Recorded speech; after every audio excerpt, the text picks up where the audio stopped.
అంటే మీ ఈ present success నుంచి మళ్ళీ పాస్ట్ సక్సెస్లోకి ఒకసారి వెళ్దామండి.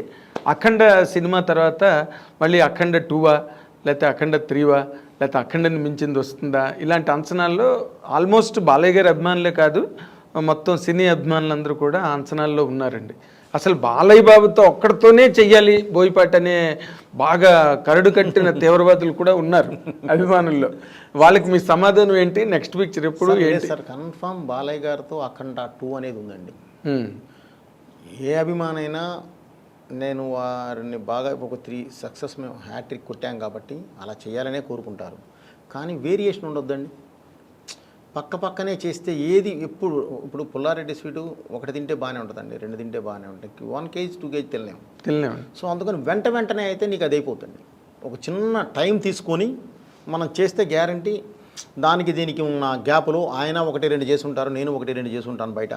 సో దీని నుంచి వచ్చి ఆ గ్యాప్ నుంచి వచ్చి మనం కూర్చొని ఒకసారి చేస్తే వచ్చే కిక్కు వేరేగా ఉంటుందండి. 100%. రోజు అదే అని అంటే కూడా మనకి ఇది పెద్ద అంటే మధ్యలో ఈ చిన్న ట్రాన్స్ఫర్మేషన్స్ ఉంటుంటే రిలీఫ్ సస్టైన్ అవుతుంది. ఆయన కూడా చాలా రిలీఫ్గా ఉంటాడు కదండి. అవును, ఒక ట్రాన్స్ఫర్మేషన్ బయటికి వెళ్ళి ఒక ఎంటర్టైన్మెంట్ సినిమాను, ఒక సెంటిమెంట్ సినిమాను, ఇంకోటి ఒక మంచి యాక్షన్ సినిమా చేసి మన దగ్గరికి వచ్చారంటే సార్ మనం చేసేది ఇంకోలా ఉంటుంది. సో ఆ వేరియేషన్స్ కనిపిస్తాయి.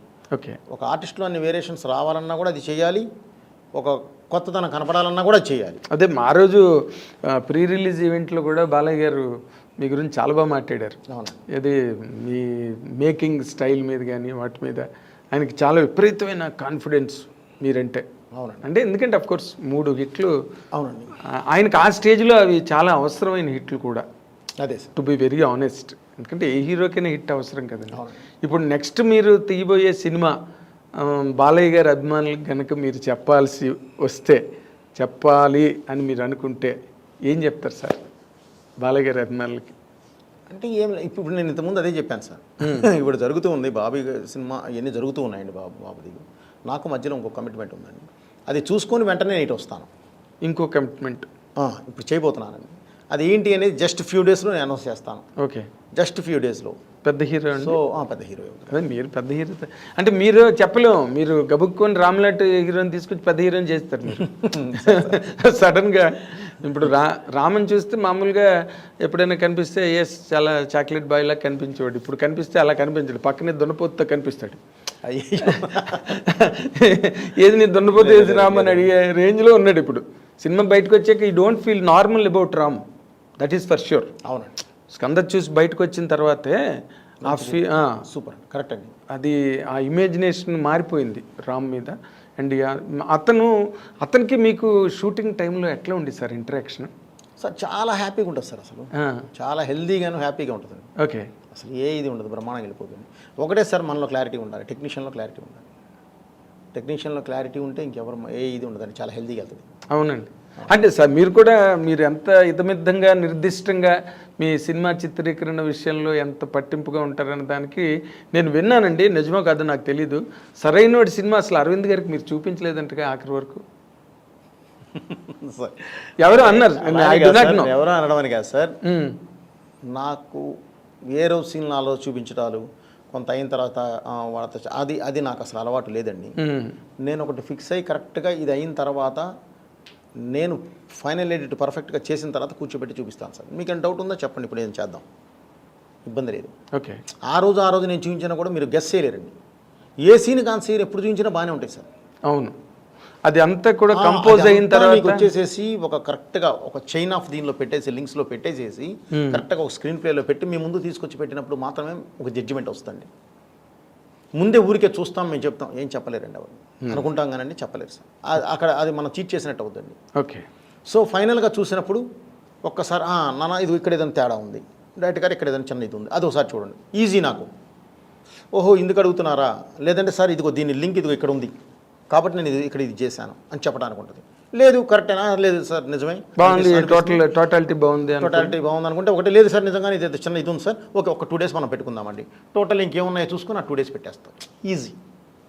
అదే వాళ్ళకి చెప్పడానికి ఈజీ, మీకు చూపించడానికి ఈజీ, వాళ్ళు చెప్పిన తర్వాత మీరు కరెక్ట్ చేసుకోవడం కూడా ఈజీ అండి. అలా కాకుండా ఇవాళ చూసావు, ఒక ఇంటర్వెల్ దాకా అయింది, కొంతవరకు ఉంది చూసావు, ఇప్పుడే జడ్జ్ చేయలేరు.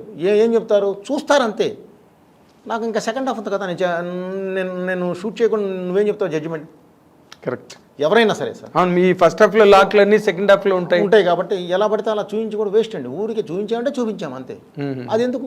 అది అందుకని ఏంటంటే నేను ఆయనకి ఇదే చెప్పానండి, గురుగారు నాకు జడ్జిమెంట్ కావాలి. జడ్జిమెంట్ కావాలంటే నువ్వు రోజుకోసారి చూసే జడ్జిమెంట్ రాదు.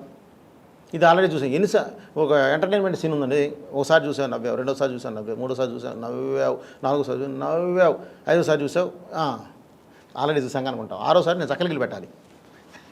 ఎందుకు వస్తుంది సార్ నవ్వు? సో అన్నిసార్లు నీకు ఎందుకంటే నువ్వు ఇక్కడ చూస్తున్నావు, దానికి తర్వాత ఒక ఆర్ఆర్ యాడ్ అవుద్ది, అద్భుతమైన నీకు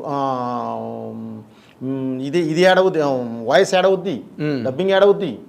ఇవన్నీ యాడ్ అయినప్పుడు ఒక డిఏ కలర్ఫుల్ డిఏ యాడ్ అవుద్ది. ఇవన్నీ యాడ్ అయినప్పుడు ఉండే నీకు లుక్ కను మామూలుగా చూసేదానికి చాలా తేడా ఉంటుందండి.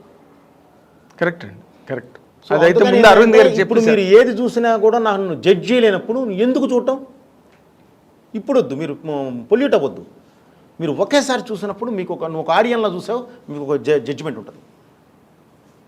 సో అందుకని నేను ఫస్ట్ నుంచి నేను బాలయ్య గారికి కూడా ఫైనల్గా చూపిస్తానండి. అంతేనా? ఫైనల్గా చూపిస్తాను సార్. బేసిక్గా ఆయనకి నాకున్న బాండింగ్ వేరండి.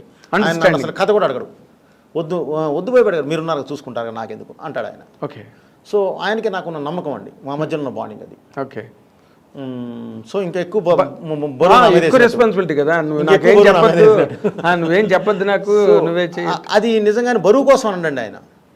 నాకెందుకు భయపడుతున్నాడు కదా అని ఆయనకు ఒక ఉంటుంది, నమ్మకాన్ని నేను నిలబెట్టుకుంటూ వచ్చాను కాబట్టి ఆయన ఇంకా బాగా నమ్ముతాడు. ఇప్పుడు మీరు మామూలు రెగ్యులర్ క్యారెక్టరైజేషన్ అయితే ఒక పద్ధతి అండి, అఖండలో ఈ క్యారెక్టర్ ముందు బాలయ్య బాబు గారికి చెప్పారా? అఘోరా క్యారెక్టర్. ఓకే. చెప్పిన తర్వాత షూట్కి వెళ్ళారా? 1 minute సార్ ఆయన వినింది. బాబు ఇప్పటివరకు మనం 2 ఇలా చేసాము, సోషల్ ఫార్మాట్ చేసాము, ఇప్పుడు సోషల్ ఫార్మాట్ 2.5 hours కష్టమైపోతుంది, మరి ఏం చేద్దామండి. నేను ఇలా అఘోరా క్యారెక్టర్ అనుకుంటున్నాను. అఘోరా అంటే విభూతి పూసుకొని హెయిర్ పెంచి వచ్చి ఇదా అన్నాడు. అవును బాబు, కాకపోతే బాలయ్య బోయపట్టాలి ఉంటారు కదా బాబు. కుట్టారుగా బాలయ్య బోయపట్టి అలా ఉంటారు కదా. నిజమేనండి, మీ ఇష్టం, ఎప్పుడు గెటప్ చెక్క ఎప్పుడు వెళ్ళిపోతాం, ఇంతే జరిగింది. ఓ అంతేనండి, చాలా సింపుల్, చాలా సింపుల్. ఆ క్యారెక్టర్ ఎలా జర్నీ చేస్తాను, ఎందుకు నువ్వు చూసుకుంటావు కదా అన్నాడు ఆయన. ఓకే, అంతే.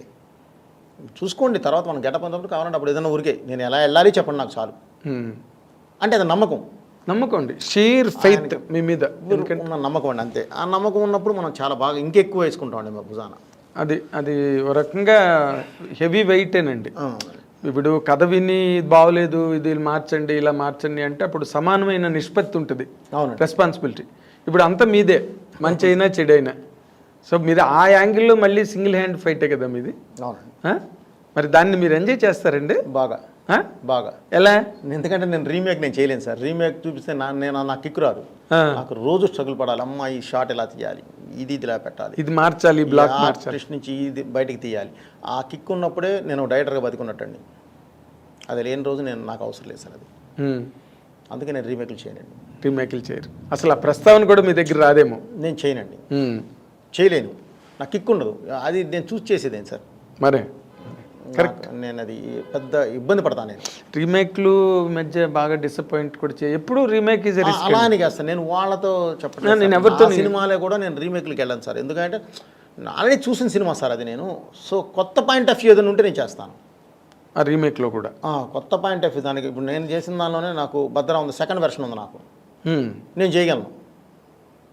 ఓకే, భద్రకి సెకండ్ వెర్షన్ ఉంది, కానీ సెంట్రల్ పాయింట్ అదే ఉంటుంది. ఆ సెంట్రల్ పాయింట్ మార్చాలి, మారిస్తే వచ్చేస్తుంది మొత్తం కొత్త కథ వస్తుంది. ఓకే, సింహ కూడా అలాగే ఉంది. తులసికి లేదని సింహాకు ఉంది అలాగే. ఇదే ఉంటుంది, సెకండ్ వెర్షన్ ఉంటుంది. సెకండ్ అంటే అదర్ వెర్షన్, ఇంకో రకంగా కూడా తీయచ్చు సినిమా. ఓకే, అదర్ వెర్షన్ అలా ఇంకేదన్నా నేను వెళ్ళినప్పుడు చేయగలను. కాదు సార్, దాన్ని ఎవరు డిసైడ్ చేస్తారు? మీకు మీరే డిసైడ్ చేసుకుంటారు కదా 2 వెర్షన్స్ ఉన్నప్పుడు. అంతే కదా సార్. అమ్మ మీరు మామూలు కారండి కాదు సార్, ఎందుకంటే అది మా ధర్మం సార్. అది ధర్మం ఏంటంటే సార్, ధర్మం ఏంటి తేడా వచ్చిందంటే గొప్ప పగిలిపోతుంది. ఇప్పుడు ధర్మం ఓకే, మీ బాధ్యత, మీ ఉద్యోగ ధర్మం, లేకపోతే మీ బాధ్యతలో ఉండే ధర్మం అది. బట్ ఏదైనా ఒక బ్రిటిష్ వాళ్ళు ఎక్కువగా కౌన్సిలింగ్ని నమ్మేవారంట. కౌన్సిలర్స్ కూర్చుని డెసిషన్ తీసుకోవడం అది అవునండి. అది అప్పుడు బాధ్యత అన్నది అందరికీ పంపకం జరుగుతుంది. ఇక్కడ మీరు 2 వెర్షన్స్ రాసుకుని 2 బాగున్నాయి దీనిలో వెళ్దామని అనుకోవడం మాత్రం ఇప్పుడు నాకు సాహసమే. నాకు ఒక రైటర్స్ వింగ్ కూడా ఉంటుందండి. వాళ్ళతో కూడా కూర్చుంటాను సార్. ఓకే. కూర్చొని వాళ్ళ అభిప్రాయాలు కూడా మొత్తం వింటామండి. వాళ్ళతో పాటు కూర్చొని వాళ్ళ అభిప్రాయాలతో పాటు మొత్తం అంతా కూడా అభిప్రాయం తీసుకున్న తర్వాతే ఫైనల్ జడ్జికి నేను వెళ్తానండి. Okay, then you will arrive at final decision. Sir okay, ఇప్పుడున్న ఇది ఎలా ఉంది, ట్రావెల్ ఎలా కావాలి, ఏంటి వాటి ఇప్పుడు నడుస్తున్న ట్రెండ్ ఎలా ఉంది, ఓకే, ఎవరిని మనం ఖాయం చేస్తున్నాం, ఈ సినిమా ద్వారా ఎవరిని ఫస్ట్ ఆడియన్స్ మన సినిమాకి రావాలి అనేది కంపల్సరీ ఇది పెట్టుకొని కూర్చుంటాను. ఓకే.